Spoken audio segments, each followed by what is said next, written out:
유다서를 마무리하면서 오늘 유다는 몇 가지 사도들이 미리 한 말을 기억하라 하면서 17절 훈계와 권면을 시작합니다. 그들이 너희에게 말하기를, 이제 사도들이 하는 얘기입니다. 사도들이 너희에게 말하기를 마지막 때에 자기의 경건하지 않은 정욕대로 행하며 조롱하는 자들이 있으리라 하였나니, 마지막 때를 예언하면서 사도들이 그렇게 예언을 했었습니다. 정욕대로, 자기 경건하지 않은 정욕대로 행하며 조롱하는 자들이 있다.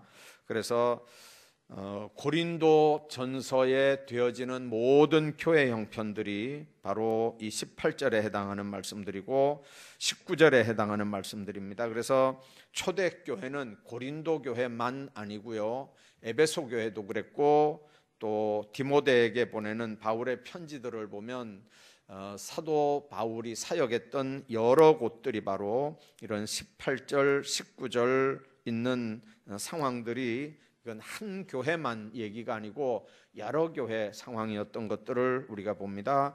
그래서 경건하지 않은 정욕대로 행하고 조롱하는 자들이 있으리라 했는데, 이 사람들은 어떤 사람들이냐면 분열을 일으키는 자며 육에 속한 자며 성령은 없는 자다. 이렇게 세 가지로 분명하게 얘기합니다. 성령은 없는 자, 육에 속한 자, 그 다음에 분열을 일으키는 자. 이 사람들이 마지막 때에 자기의 경건하지 않은 정욕대로 행하며 조롱하는 자들이다. 그렇게 말씀합니다. 여러분들 로마서를 한번 가보시기 바랍니다. 여러분들 잘 아시는 말씀인데 로마서 8장으로 갈까요? 로마서 8장을 보시면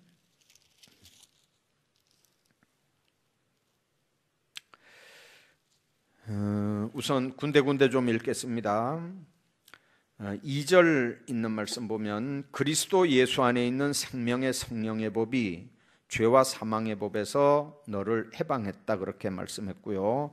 4절에 있는 말씀 보면 육신을 따르지 않고 그 영을 따라 행하는 우리에게 율법의 요구가 이루어지게 하려 하심인데, 육신을 따르는 자는 육신의 일을, 영을 따르는 자는 영의 일을 생각하나니 육신의 생각은 사망이요 영의 생각은 생명과 평안이라.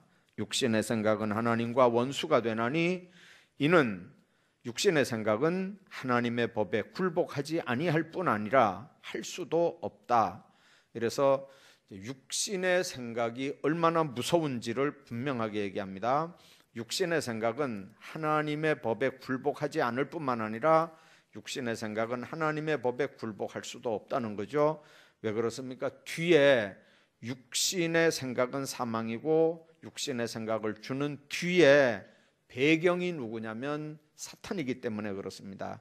그래서 마귀는 육신의 생각대로 살다가 어떻게 하든지 자기 쫄병으로 이 땅에서 살다가 지옥 끌고 가는 게 그 마귀가 주는 생각이고 또 그 마귀의 사역입니다. 자, 그런데 그래서 육신에 있는 자들은 하나님을 기쁘시게 할 수 없다 그랬고요. 9절을 한번 보십시오. 로마서 8장 9절입니다.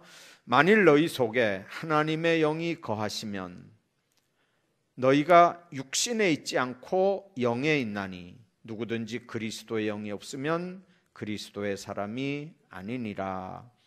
13절을 한번 보십시오. 너희가 육신대로 살면 반드시 죽을 것이로되 영으로서 몸의 행실을 죽이면 살리니 무릇 하나님의 영으로 인도함을 받는 사람은 곧 하나님의 아들이다. 우리는 어떤 사람들이냐면 종의 영을 받지 않고 양자의 영을 받았기 때문에 우리가 아빠 아버지라고 한다, 그렇게 했고요.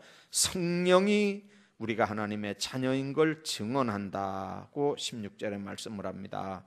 자, 이런 사람들은 자녀이면 상속자인데, 상속자, 그리스도와 함께한 상속자니 우리가 그와 함께 영광을 받기 위해서는 고난도 함께 받아야 된다. 그래서 분명하게 정체성을 말씀을 합니다. 다시 이쪽으로 유다서 1장으로 돌아옵니다. 앞에 로마서는 우리가 아는 대로 바울이 쓴 로마 교회에 보낸 편지였고요. 이 유다서는 유다가 쓴 글이지만 그러나 그 글을 두 사람으로 하여금 쓰게 한 분은 성령 하나님인 걸 우리가 믿습니다. 그래서 19절에 이 사람들은 분열을 일으키는 자며 육에 속한 자며 성령은 없는 자다 이렇게 말씀했죠. 육에 속한 자는 로마서 8장 계속 우리가 읽었습니다. 성령은 없는 자라고 하는 말씀도 로마서 8장에서 계속 읽었습니다. 이 사람들은 그 하나님의 법에 굴복하지 않을 뿐만 아니라 할 수도 없다 그랬습니다. 영적인 상태가 이제 그런 상태가 된 겁니다. 이런 사람들이 할 수 있는 일은 파당을 일으켜 분열을 일으키는 겁니다.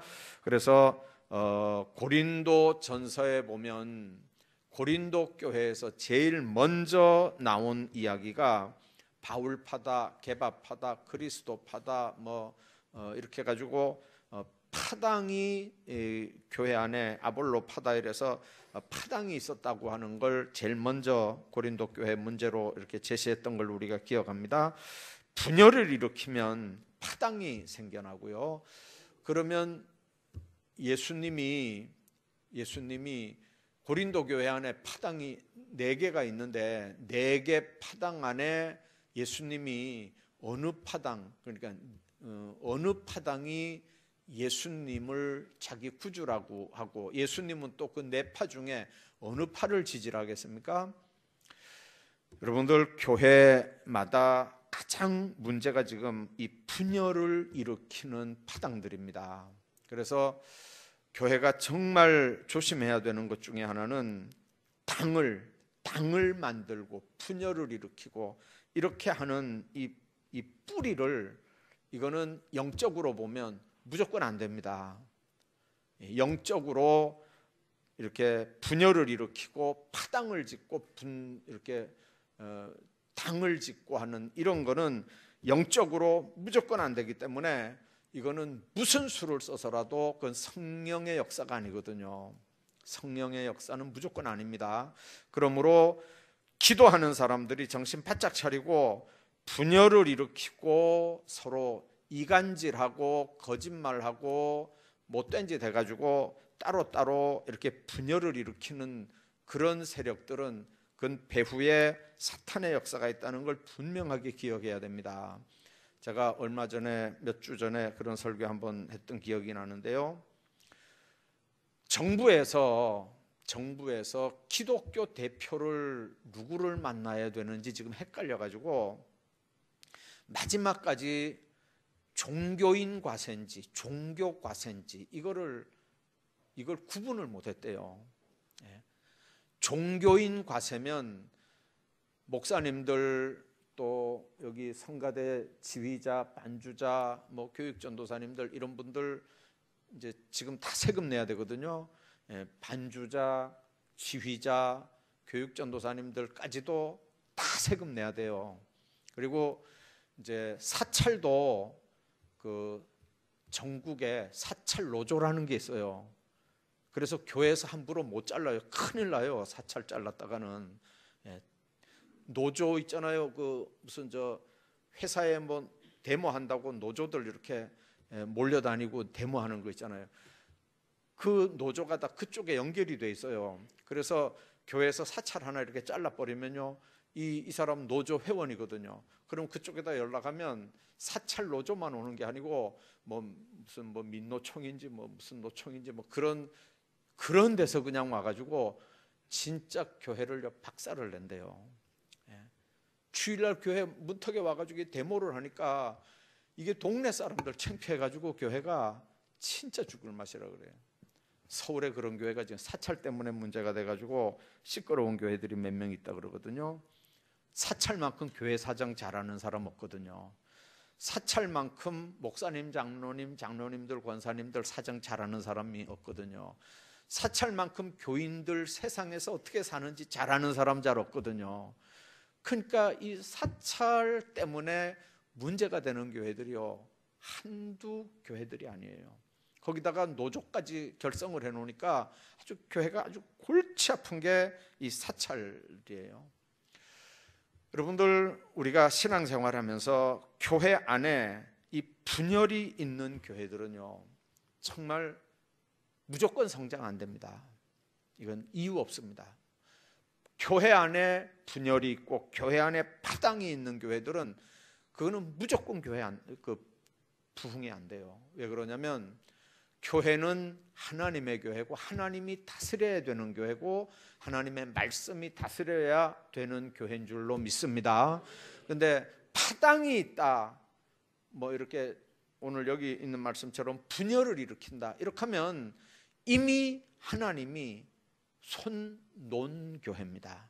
방법이 없잖아요. 촛대도 얼마든지 옮겨질 수 있는 교회입니다.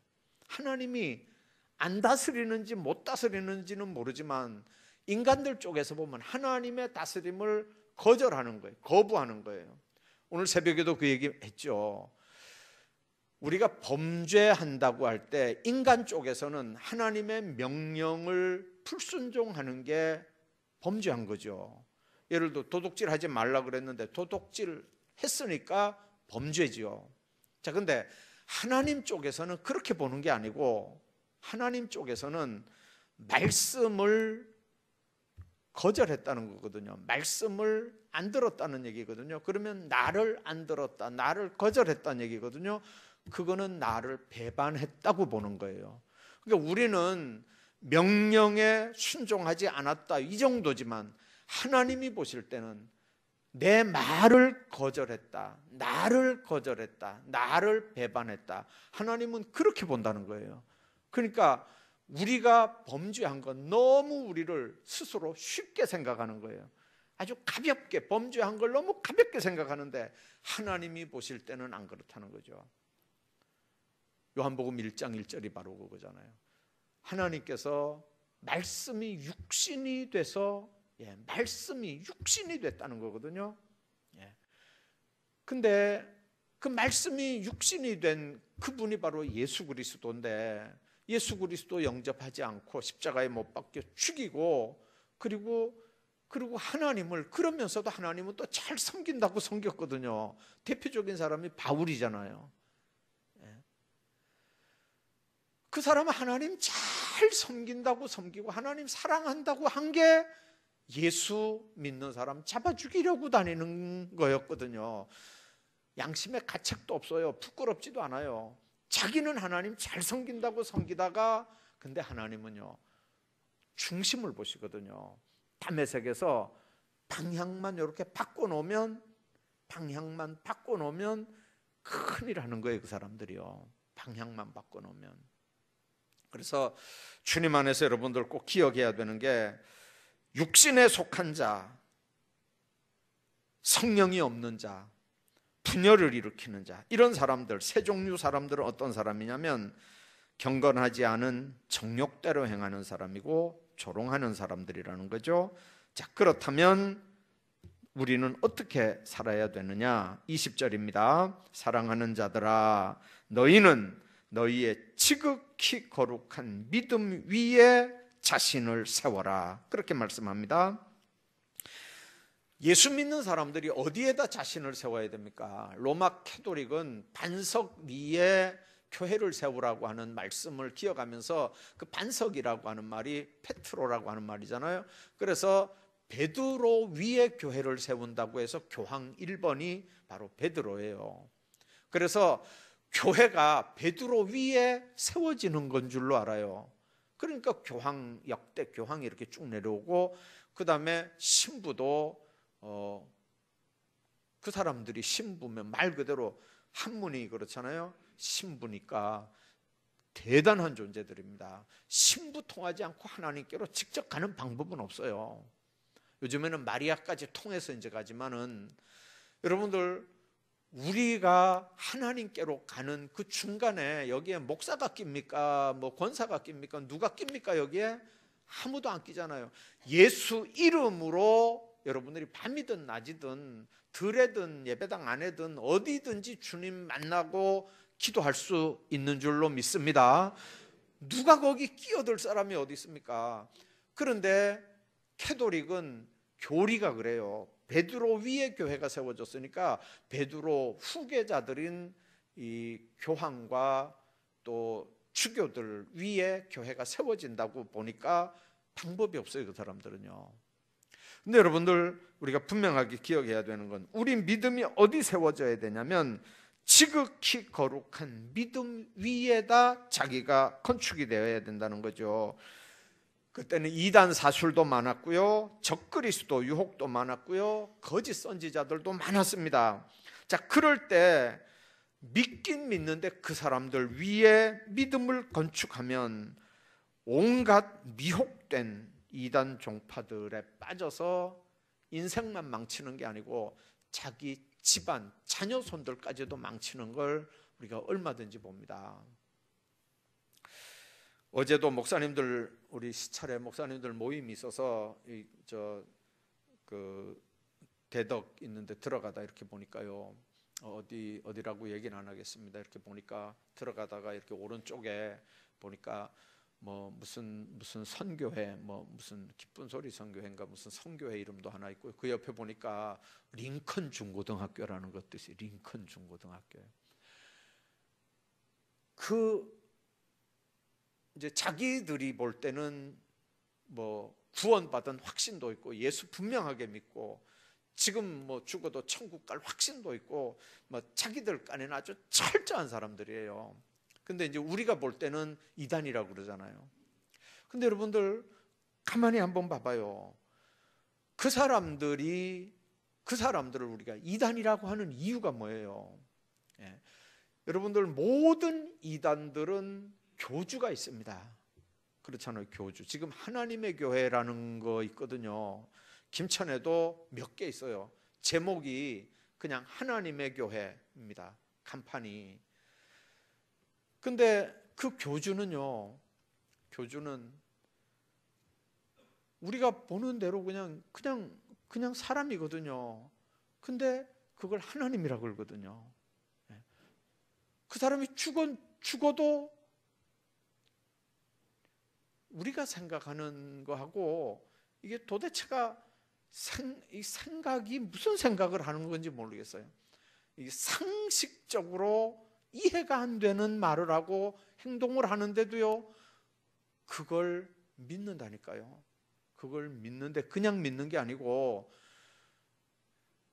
부부간에도 이렇게 헤어져 가지고 보따리 싸가 들어가고요, 자녀들도 부모 버리고 자녀들도 이렇게 뛰어 들어가고요, 그냥 들어가는 게 아니고 막 재산도 막 이렇게 집문서 뭐 이런 거 재산 들고 들어가고. 그래서 여러분들, 그 사람들 한번 봐봐요. 지금 이 기성교회가 예배당 짓다가 부도나는 교회들이 많아요, 서울에도요. 왜 그러냐면 능력이 안 되는데 빚을 많이 내가지고 이렇게 큰 예배당을 짓다가 이게 이제 그 뒷감당을 못하니까 이게 이제 경매로 막 나와요. 그러면 요 이단들이요, 딱 눈 이렇게 지키고 있다가 1차 넘어가고 2차 경매 넘어가면 3차 경매까지 기다렸다가요, 한 60%, 한 50% 이렇게 주고 그걸 산다니까요. 그걸 사요. 작년인가 재작년인가 우리 교단 하나도 넘어갔어요. 큰 교회 하나 넘어갔어요. 넘어갔는데 명성교회에다가 손을 벌렸대요. 우리 돈 좀 빌려달라고, 100몇십억을 좀 빌려달라고. 아마 그 김삼만 목사님이 거기 계속 담임이었으면 어떻게 좀 손을 썼을지 모르는데, 목사님이 이제 은퇴하셨잖아요. 그러니까 힘을 이렇게 못 써주니까 뭐 구경만 하고 있다가 그게 이제 팔렸는데, 어디로 팔렸냐면 하나님의 교회인가 그걸로 팔렸어요. 여러분들 봐봐요. 교회들이 의외로 넘어가요. 포항에도 여러분들 옛날에 북부교회라는 교회가 있었어요. 지금 이제 이름 바꿨는데 뭘로 바꿨는지 모르겠어요. 하여튼 포항에서 의사들이 제일 많은 교회였어요. 뭐 의사들이 한 50몇 명 모이는, 아주 한 2~3천 명 모이는 큰 대형 교회인데, 그 교회도 새 예배당을 이렇게 짓고 가는 과정에서 어느 유치원인가 무슨 어린이집인가 뭐 한다고 그래가지고 그걸 그 어린이집인가 유치원인가한테다 팔았단 말이에요. 나중에 보니까 그게요, 이단이 산 거예요. 노해서 난리가 났어요. 근데 방법이 없잖아요. 처음부터 이단인 것 같으면 안 팔았죠. 근데 나중에 보니까 그게 이단인 걸 어떻게 하겠어요, 그걸요. 방법이 없잖아요. 노예가 굉장히 시끄러웠고 수습하는 과정에서도 진짜 애 많이 먹었어요. 여러분들, 그 이단들이 무슨 돈이 그렇게 많겠어요? 그 돈이 다 어디서 나오는 거죠? 이단들의 그 많은 돈이 다 어디서 나오는 거예요? 한번 생각 한번 해봐봐요. 그래서 믿음이 똑바른 믿음이래야 우리가 신앙생활도 똑바로 할 수 있죠. 예. 우리의 믿음, 우리의 신앙을 어디다 세워야 되냐면 온전한 믿음 위에다가 세워야 된다 그 말이에요. 예. 이단들도 우리보다 믿음이 더 좋아요, 사실은요. 예. 이단들도 우리보다 믿음이 얼마나 더 좋다고요. 그 좋은 믿음인데 왜 우리가 이단이라고 그래요? 어느 교단은요, 단계가 4단계가 있대요. 그래서 1단계 때는 우리하고 하나도 구별이 안 된대요. 너무 똑같대요. 그러니까 처음에 교회 간 사람들이 너무 좋아하는 거예요. 우리는 교회 와도 누가 인사도 잘 안 하잖아요. 근데 거기 가면요, 얼마나 인사를 잘하고 대접도 잘하고 뭐 그렇게 훈련을 받아 놓으니까요, 1단계는요 여기보다 훨씬 더 좋다 근데요. 2단계도 냄새 잘 안 풍기는데 2단계 이제 중반쯤 되면 이제 3단계 교육 받으라고 이렇게 이야기하면서부터 슬슬 이제 본색이 드러나기 시작하는데요. 4단계 가야 어느 교단은 피가름교리라는 것도 4단계 때만 가르쳐요. 그 앞에는 안 가르치고요. 피가름교리가 뭔지 알죠? 피를 통해야 거룩하게 된다는 피가름교리의 통일교 같은 데서 하는. 그러니까 여러분들, 이단들은요, 자기들은 믿음이 너무 좋아요. 자기들은 믿음이 좋은데 우리가 볼 때는 그 믿음이 망하는 믿음이죠. 그거는 어떻게 보면 믿음도 아닌 거잖아요. 그래서 여기에 보니까 거룩한 믿음 위에, 어떤 거룩한 믿음이냐면 지극히 거룩한 믿음 위에 자신을 세우라 그랬어요. 여러분들, 인격도 믿음 위에 세워져야 되는 줄로 믿습니다. 인격도 믿음 위에 세워져야 돼요. 성품도 마찬가지고요. 모든 일들이 이 지극히 거룩한 믿음 위에 세워지면요, 사람이 얼마나 겸손한지 몰라요. 저도 직접 봤어요. 저도 54단에 이제 얼마 안 있었어요. 한 달쯤 이렇게 있다가 이제 이렇게 121년대로 왔는데, 그 54단에 있을 때 그때 저는 몰랐어요. 그분이 사단장인지. 뭐 짝대기 하나 달고 이제 갔으니까 뭐 그분이 뭐 어느 정도 높은 사람인 줄은 몰랐는데, 나중에 보니까 별 2개였는데요. 별 2개였는데 나는 별 4개가 이제 그런 부대는 별 4개가 대장인 줄 알았어요, 처음에요. 나중에 보니까 별 2개가 대장이더라고요. 사단장이더라고요, 보니까. 근데 이분이 나와서 주보를 나눠주는 거예요. 이분이 주보를 나눠주는 거예요. 제가 직접 봤다니까요, 쫄병 때. 그리고 이제 통이라, 옛날에는 군화가 없을 때예요. 군화는 휴가 갈 때만 한번 딱 씻는 거고, 이게 거기 부대 안에 있을 때는 통일화 씻는 거예요. 헝겊으로 된 이런 농구화 비슷하게 만든 거 통일화를 씻는데, 하루 종일 이렇게 운동하고 훈련 받고 그러면 그 안에서 막 땀 냄새가 나가지고 얼마나 그 냄새 나는 겁니까? 근데 그걸 받아가지고요, 주보 주고, 또 그거 받아가지고 신발장에 다 올려놔주고 그래. 별 2개짜리가요. 저는요, 연대 본부 오니까 최고 높은 사람이 무궁화 3개 대령인데요. 그 사람 옆에 가보지도 못했어요. 군대 생활 3년 하면서요. 근데 사단에서는 별 2개하고 그 옆에 있었다니까요. 얘기도 해보고.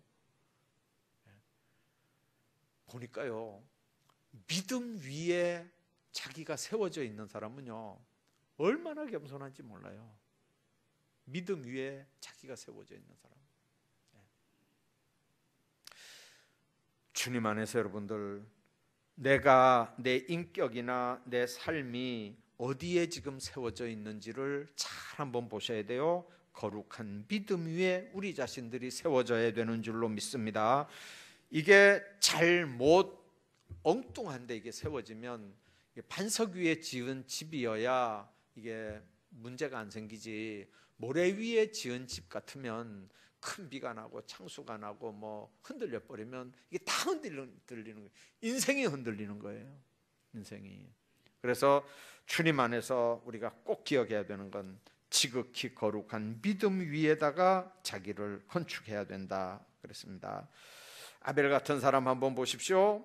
거룩한 믿음 위에 자신을 건축해서 양의 첫 새끼로 하나님 앞에 제사 드리는 일을 했는데, 가인은 농사에서 거둔 곡식 중에 아무거나 드렸던 걸 우리가 보고요. 에녹 같은 사람도 거룩한 믿음 위에 자신을 건축해서 하나님과 동행하는 삶을 살았고, 노아도 마찬가지고 모든 믿음의 사람들은 다 그랬습니다. 아브라함도 마찬가지고. 그런데 롯은 그렇지 않았던 걸 우리가 알죠.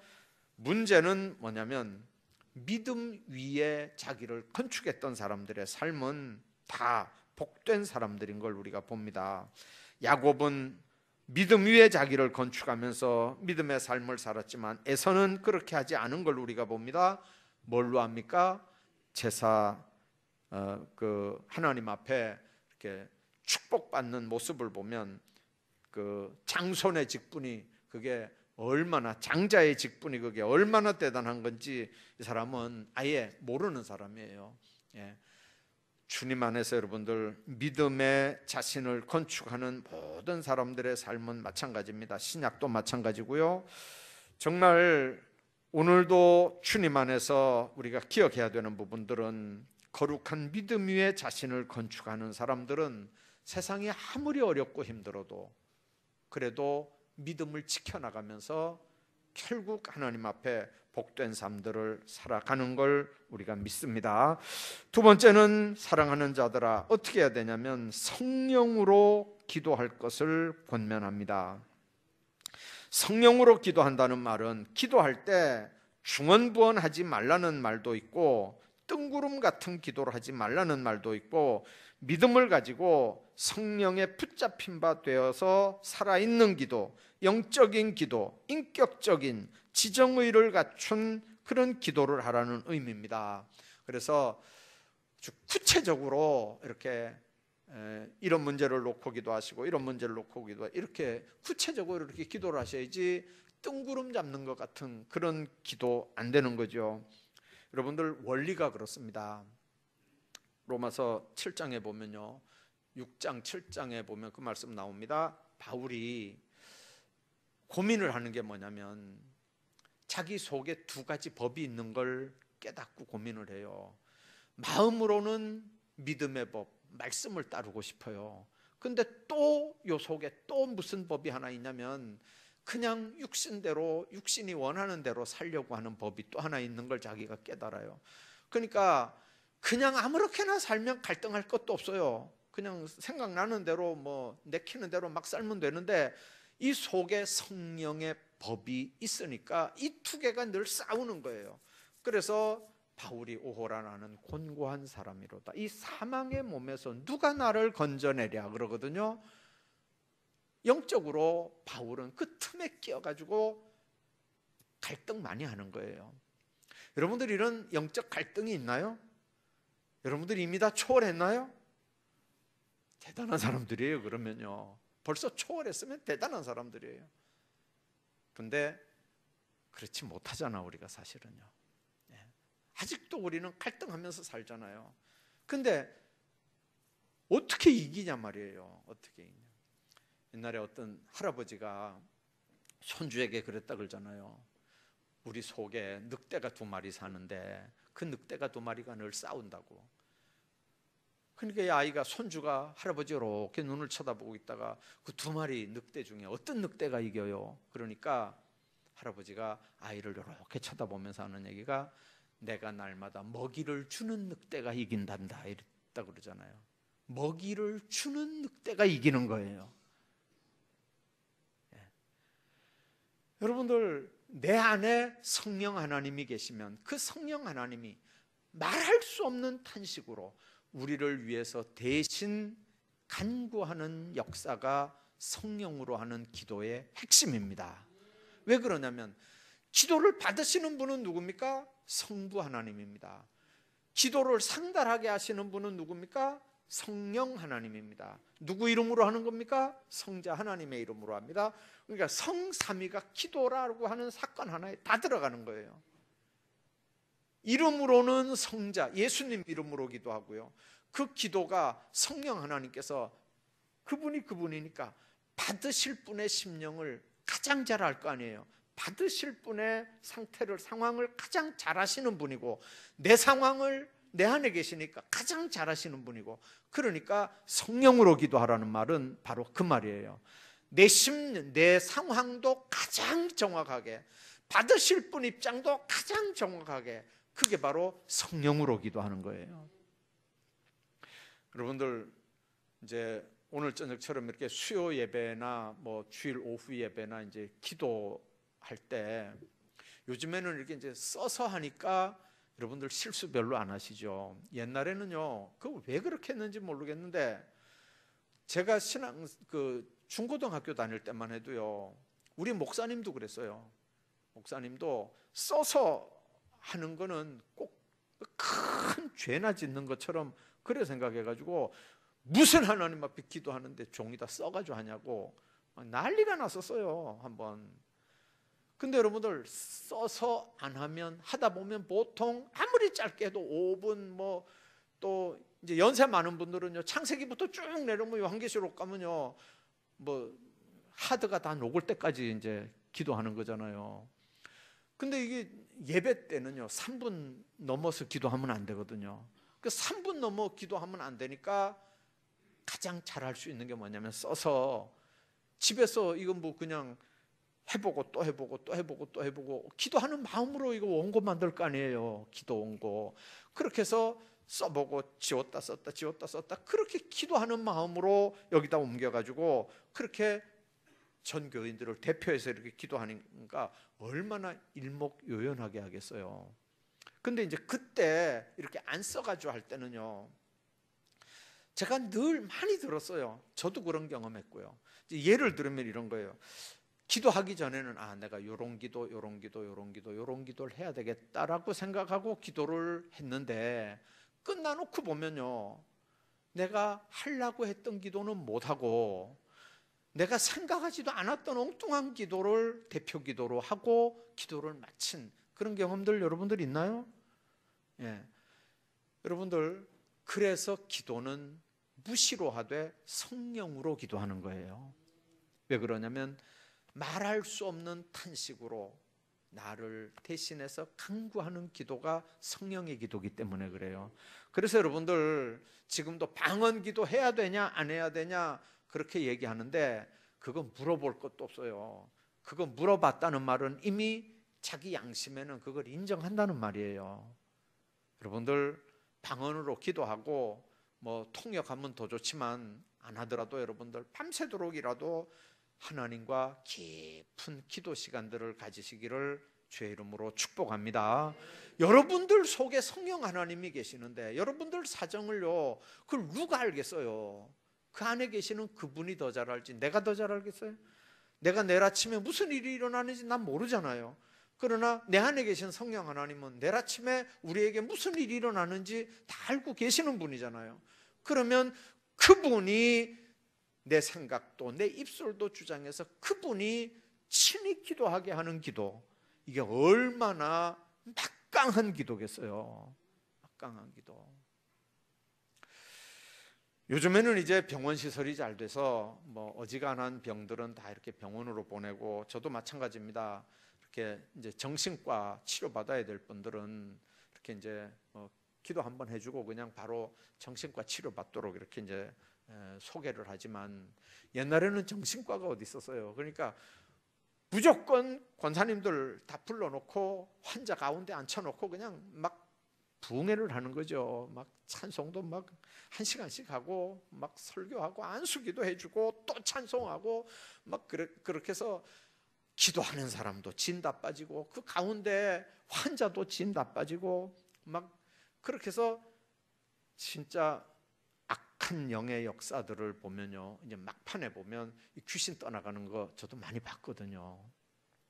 근데 귀신이 떠나가기만 하는 게 아니고요, 조롱을 하는 것도 봤어요. 조롱을 하는 게. 예. 막 비웃고 조롱하고 막 희한치도 않아요. 막 욕도 하고 막 오히려 가져 놀아요, 찬송하는 사람들을. 예. 그러니까 여러분들, 이 영적 세계를 우리가 인정하고 이해를 해야 돼요. 예. 영적 세계를 이해를 못하면요, 사람이 미워지는 거예요. 근데 사람 미워하면 안 되거든요. 그 사람 속에 있는 악한 영에 붙잡히면 그 사람이 그 악한 영에 쓰임을 받아서 그런 거지, 사람이 미운 거 아니잖아요. 사람이 미워지면 여러분들 죄 짓는 거예요. 무슨 죄죠? 살인죄죠. 그래서 여러분들, 우리가 신앙생활할 때 정말 조심해야 되는 게, 절대로 사람 미워하면 안 돼요. 사람 속에 역사하는 사탄을 저주하고 결박을 시키는 능력 있는 기도를 해야 되지, 사람을 미워하고 이렇게 하면 큰일 나요.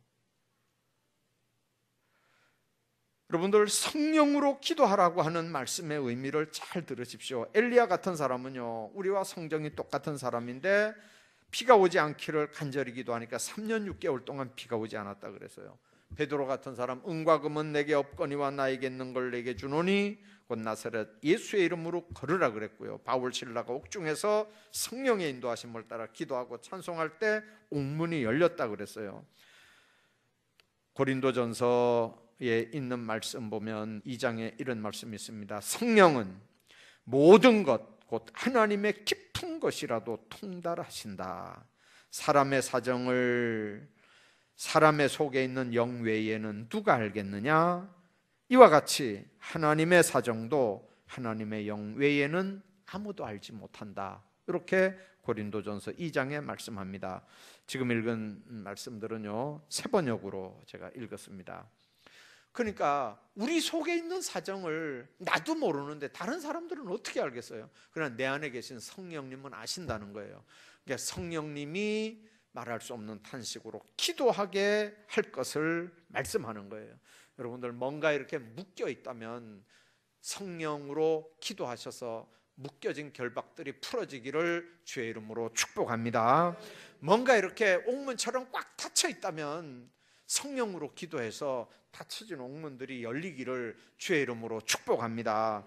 그래야 주님 안에서 승리하는 삶을 살 수 있습니다. 21절 한번 보십시오. 같이 한번 읽어보겠습니다. 시작. 하나님의 사랑 안에서 자신을 지키며. 여러분들, 자신을 지킨다고 하는 게요, 얼마나 어려운지 모릅니다. 자신을 지킨다는 게. 그래서 로마서 12장에 보면요, 새 속에 물들지 않도록 자신을 지키라고 그랬잖아요.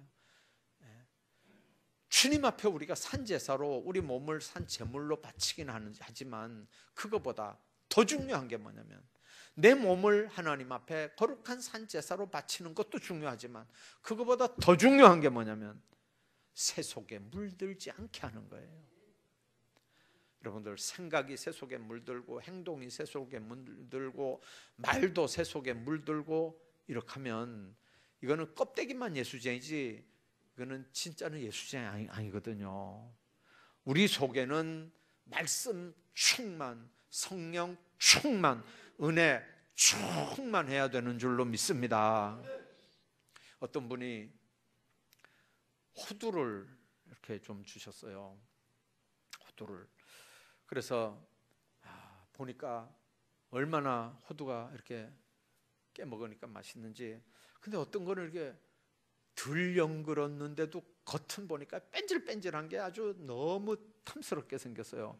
그래서 이제 나중에는 그걸 누가 물에다 이렇게 띄워보라 그러더라고요. 물에다, 세수대에다가 쏟아놓고 이렇게 딱 띄우니까요, 세상에 덜 연그런 건데 딴 거는요, 덜 연그렀는데도 딴 거는 뺀질뺀질한데도 그 속에 보니까요 떠요. 이게 물에 떠요. 그래서 나중에 뜬 거를 보니까 이게 버리기가 아까워서 깨보니까 뜬 거는 역시 다 버려야 되는 것들이에요. 그래서 여러분들, 우리가 이제 신앙생활을 할 때 속이 꽉 차져 있으면 그냥 이렇게 있는지 없는지도 몰라요. 툭 이렇게 담겨져요. 담겨져. 그래서 갈라디아 20장 말씀대로 한다면 십자가에 못 박힌 사람들이거든요. 나는 죽고 내 안에서 예수님이 사는 거예요. 예수님과 더불어 십자가에 못 박혀 죽은 사람들은 그 알 꽉 찬 호두처럼 물속에 푹 당겨가지고 나 죽었습니다 이렇게 하는데, 그렇게 동동 뜨면서 날 좀 보소 날 좀 보소 이렇게 하는 거는 다 껍데기들이에요. 껍데기들. 벼이삭도 그런다 그러잖아요. 벼이삭도 알배가 찬 거는 그냥 쿡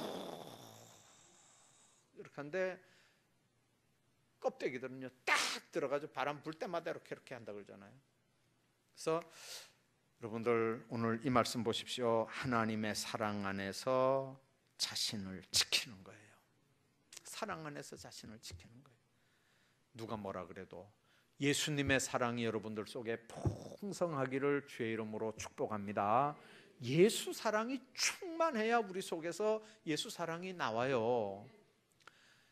여러분들 못생겨도 잘생긴 사람들이 있어요. 아주 예쁘게 생겼는데도 보면요 사납고 독하게 생긴 여자들도 있어요. 보면 눈여기 한번 보세요. 보면요 이렇게 못생겼는데도 잘생긴 사람들은 보면 어떤 사람들이냐면요, 여자들 같은 경우 특히 남편에게도 사랑받아요. 부모들에게도 사랑받아요. 자녀들에게도 인정받아요. 주변 사람들에게도, 직장 생활하면서도 주변 사람들에게도 다 인정받아요. 사랑받아요.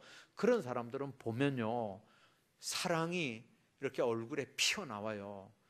그런 사람들은 말을 해도 은혜의 말을 하고 사랑의 말을 해요. 사랑으로 충만하니까 콕 찔러도 사랑이 나와요.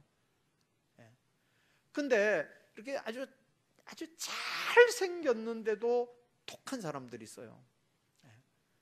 여러분들, 제가 늘 얘기하죠. 오늘 제가 이렇게 침 맞을 일이 있어가지고 침을 맞는데 그 옆에서 이렇게 얘기하는데 보니까 그 할머니들이 와가지고 침을 맞으면서 얼마나 말들이 많은지 막 김천 동네 거기 한 시간 좀 누워 있었더니 김천 동네에서 되어지는 얘기들이 다 들리더라고요. 다들.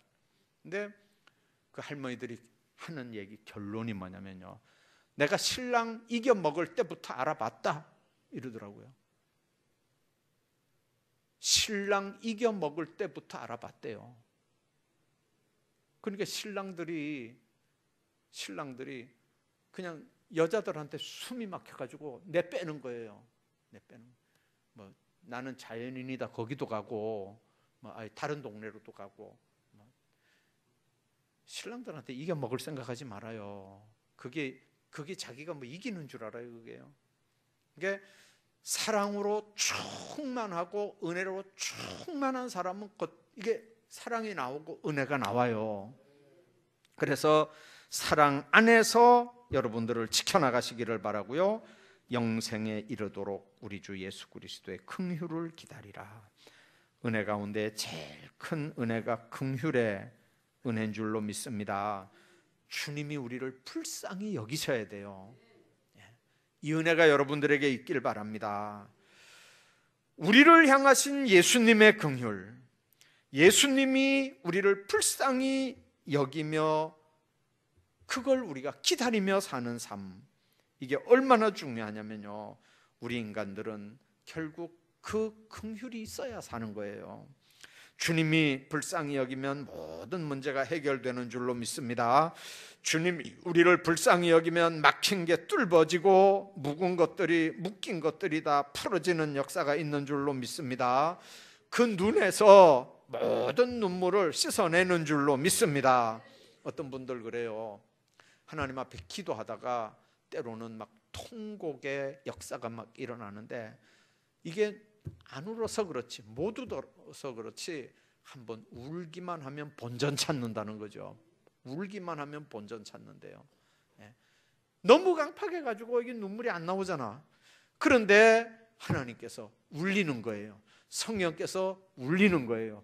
울면 수지 맞는 줄로 믿습니다. 왜 그러냐면 그 눈에서 눈물을 누가 닦아주셔요? 주님께서 닦아주시기 때문에 그래요. 주님의 긍휼하심이 함께하는 줄로 믿습니다. 그래서 주님의 긍휼은 이 세상에서만이 아니고요, 결정적인 순간은 주님의 심판 때 주님으로부터 우리가 불쌍히 여김을 받아야 된다고 하는 거죠. 인자가 자기 영광으로 모든 천사와 함께 올 때 자기 영광의 보좌에 앉으리니 모든 민족을 그 앞에서 각각 분별하기를, 목자가 양과 염소를 분별하는 것 같이 양은 그 오른편에 염소는 그 왼편에 두리니, 그때 임금이 그 오른편에 있는 양들에게 이르되 내 아버지께 복받을 자들이여 내 앞으로 나와 창세로부터 너희를 위하여 예비된 나라를 상속받으라. 그런데 예수 부인하고 하나님 계명 떠나 살던 왼편에 있던 염소 같은 사람들에게 뭐라 그러냐면, 저주를 받은 자들아 나를 떠나서 마귀와 그 졸개들을 위하여 예비된 영영한 유황불에 들어갈지어다. 그렇게 한단 말이죠. 그래서 우리가 주님이 우리를 불쌍히 여겨야 되고, 우리는 주님의 긍휼을 받아야 되고, 그래서 죄와 사망에서 건짐을 받고 그날에 주님의 생명책에 우리 이름들이 반드시 불려져야 될 줄로 믿습니다. 세상에서 아무리 잘 살고 출세하고 다 필요 없어요. 만일 그날에 주님이 생명책 펴놓고 이름 우리 안 부른다면 그는 방법이 없는 거잖아요. 양과 염소를 그때는 반드시 구별하는 것처럼 구별한다고 그랬는데, 우리가 긍휼히 여김을 받아야 되는 건 바로 이 땅에서도 긍휼히 여김을 받아야 되지만, 바로 그 심판하는 그날 그 시간에 주님께서 우리를 긍휼히 여기셔야 됩니다. 그게 바로 예수 믿는 사람들의 특권이고 축복인 줄로 믿습니다. 오늘 본문에 있는 말씀들 다시 한번 기억합시다. 정말 사랑하는 자들아, 너희는 너희의 지극히 거룩한 믿음 위에 자신을 세워라. 성령으로 기도해라. 하나님의 사랑 안에서 자신을 지켜라. 영생에 이르도록 우리 주 예수 그리스도의 긍휼을 기다리라.